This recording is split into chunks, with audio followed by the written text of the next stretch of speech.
Is there a new ink color coming to Lorcana? And the best explanation of the Miss Pete trigger ever written. All that and so much more in this week's Lorcana Alert.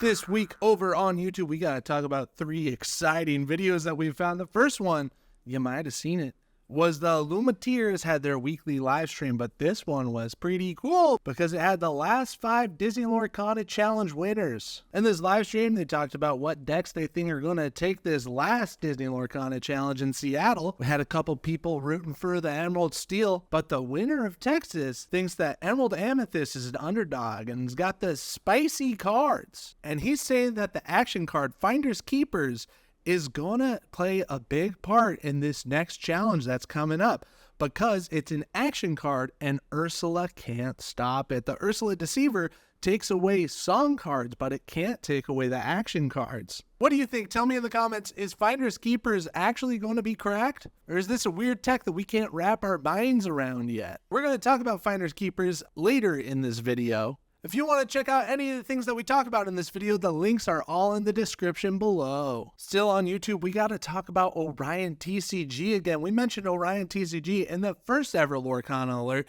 and this time he's back in the spotlight because they released a great video with a few Lorcana professionals talking about the Ruby Amethyst breakdown. It's a good, important video to watch if you want to be better against red purple and plain red purple. No, I'm Not is definitely the best red purple player, and getting to hear his takes on this video is good news. Make sure to subscribe to Orion TCG after watching this video because he's putting out some great Lorcana information. The last YouTube video that we gotta talk about is Zans put out another podcast, but this one's called How to Beat Green Steel. As a Green Steel player, I don't want you to watch this video, but if you want to beat Green Steel, go ahead and watch the video. Listen to his podcast, and you'll learn a thing or two. I know I sure did. Thanks, Zans. Switching gears to the Reddit, we found this meme. It's a good meme. I forbid you from clearing my board with Be Prepared next turn, says Pete, because you know his whole thing is he shuts down action cards. And then the prince is like, okay, and then you play a Sisu ice block anyway to wipe the whole board. That's what it'd be like. Sisu is basically a Be Prepared on a body, and there's no stopping it. You can't stop characters from being played next turn. Maybe one day, though. Also on Reddit, the custom Lorcana cards are in full swing, and this one changed the Merlin Goat to fit every season. This one has snow on it. This one has the leaves falling for autumn. This one has, what are those, cherries? I don't know. And then, what's this one? Oh, little spring flowers. It's pretty cool.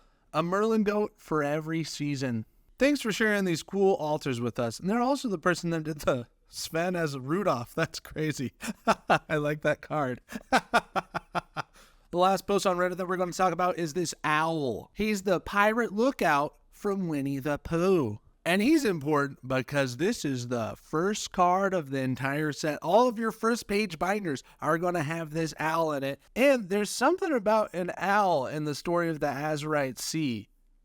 We know that an owl has the half hexwell crown, but we don't know what it do be like.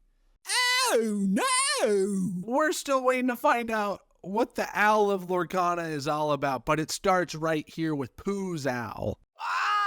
Some of the interesting cryptic news that we got, this is from Rochelle Brady, an employee of Ravensburger. And this looks to be a Discord message, but we found it on the Twitter, Neil and Bradley. Neil and Bradley says, this is a very interesting announcement from Disney Lorcana Discord. What are your ideas on this announcement, people? Rochelle says, just to give a heads up, since I heard some worry that the numbering means the colors won't all get an equal number of cards in set 6, there is a different reason you are all noticing the numbering being off. You will find out eventually, but the ink colors will still get the same amount of new cards. This is pretty interesting because we can see on the owl card that there's 204 cards in the set. And if they all get the same amount of cards, then it'd be 34 cards in each. But what if they're adding a new ink color or a colorless option? Ooh! People are saying it might be a dual colored ink. Some people are saying it might be a Bucky reprint, but there's been no news on the Bucky reprint. But I think what we can all agree on is we just want them to go back to alphabetical ordering. Why did you ever go away from alphabetical ordering? Please go back to it. It's not that much work. It's just at the end, you just press the sort button to do alphabetical, and then all the binders can be in the same way, and just do alphabetical, please. Also on this Twitter, we found a tweet from Lorcana. They said they've been testing this out for a few days, and they're ready to share it. This is the ELO for Disney Lorcana players from the results of the Disney Lorcana challenges. You can see up here, number 1, Zans with a 34-5-18 record, putting him 14 ELO points above everybody else. And if you look all the way down here at spot 1,861, there I am with a 5-2-11 record. Not too shabby. Kind of shabby. Not too bad out of 11,547. We'll take spot 1,861 gladly. I sure hope my ELO doesn't go down at Seattle this weekend. On Facebook, we got the best explanation ever written about the missed Pete triggers. This is by Joe Clark. He is also known as Googly Glimmers in the Lorcana community. If you were ever confused on the Pete triggers, this is by far the best explanation, and it's got a great too long didn't read. We're going to go through this together. It says PSA, missing mandatory effects, triggers/game action. Good afternoon. With the set champs wrapping up this weekend and Seattle DLC being the final event in the preseason Continental, I thought it might be a good time to make a little PSA about mandatory effects for y'all. I've seen a whole lot of comments discussing mandatory things in Lorcana, both triggers and game actions. And a lot of those comments are quite inaccurate. I will be one of the judges working appeals in Seattle. I would like to clear some of those things up so people can go into the event properly prepared for what will happen when a judge is called to fix something both players missed. Joe Clark will be on the appeals team for the Disney Lorcana challenge, and if you got a question, it's gonna go through bro.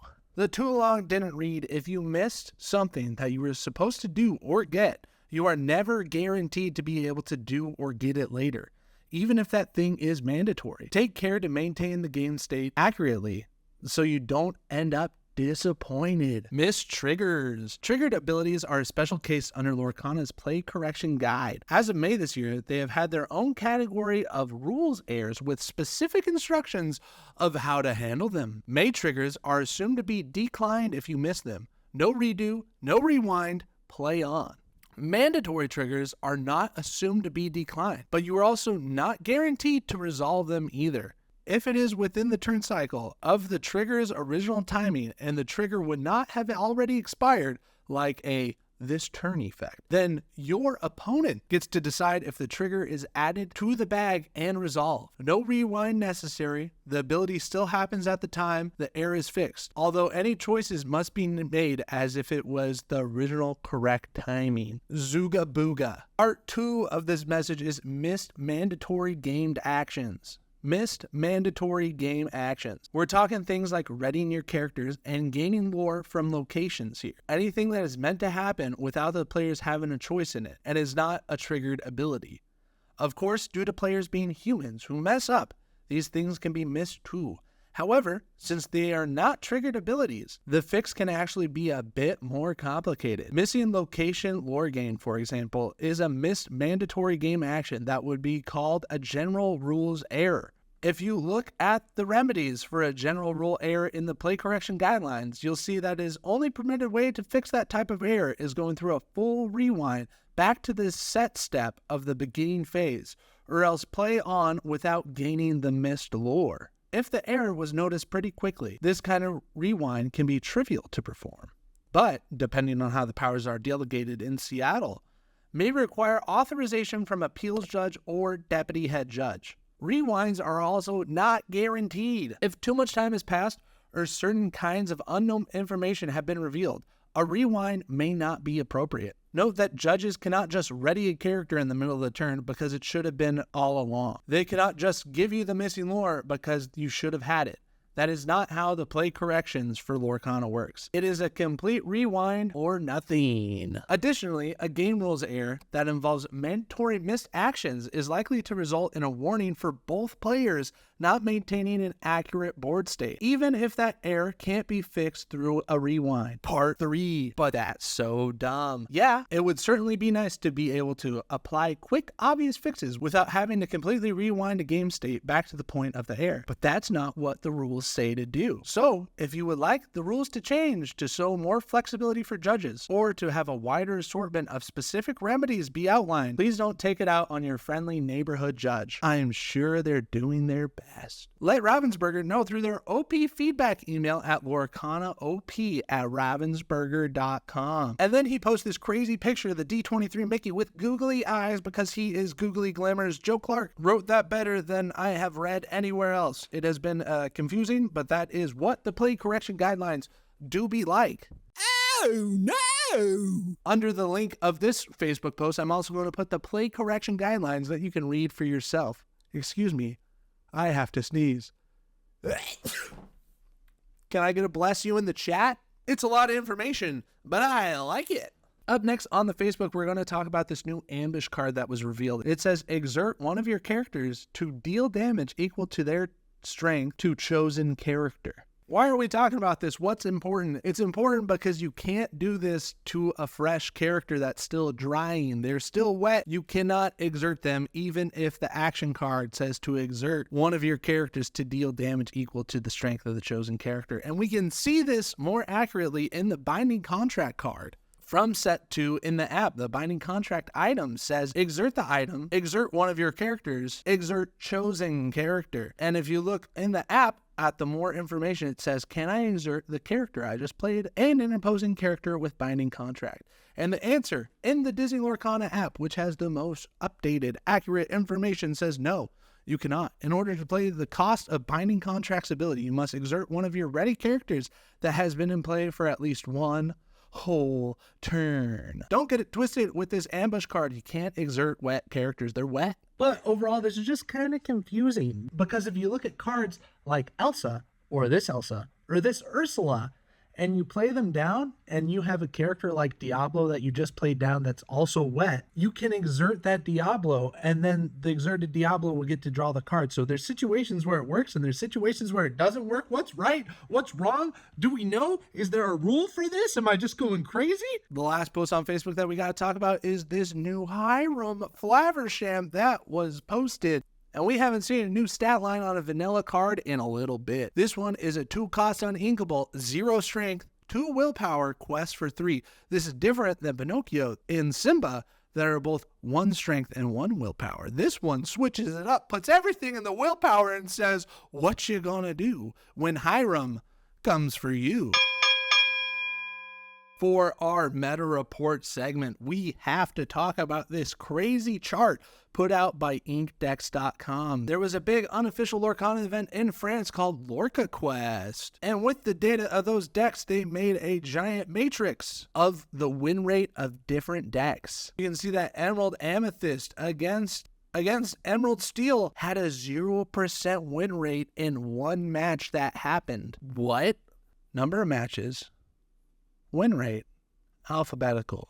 Oh, interesting. By far the most played deck was the Popsicles deck, the Ruby Sapphire deck, with 611 matches of this 700-person tournament accounted for right there. There were 707 players reported, 707, say it backwards, still 707. And if you're just looking at these matchups, if you want one that doesn't have red in it, then it looks like a discard. Wow, look at that. And discard never got matched against Brooms, never got against the Baja Blast Muse songs. What's that all about, dude? If you want to check out this matrix, the link is in the description. And the last thing that we have to talk about here together at Lorcana Alert is Finders Keepers. Check it out. There's 7 listings for this enchanted card, and they're all over $100. But if you look at this chart, they were about $50 up until October 19th, which is coincidentally right about when the LumaTeers live stream came out that said Finders Keepers is going to be a cracked card for the DLC Seattle. People are really betting on this card because Ursula Deceiver can't get it out of your hand, and then you can refill your hand and keep going. And if we look at the promo card, it's about the same story, usually selling for under $1. Now all the listings are over $1. Finders keepers, losers weepers. If you have any Lorcana alerts that you want me to know about, email me at lorcana707@gmail.com. Ready Set Inc. is now over 1,058 subscribers.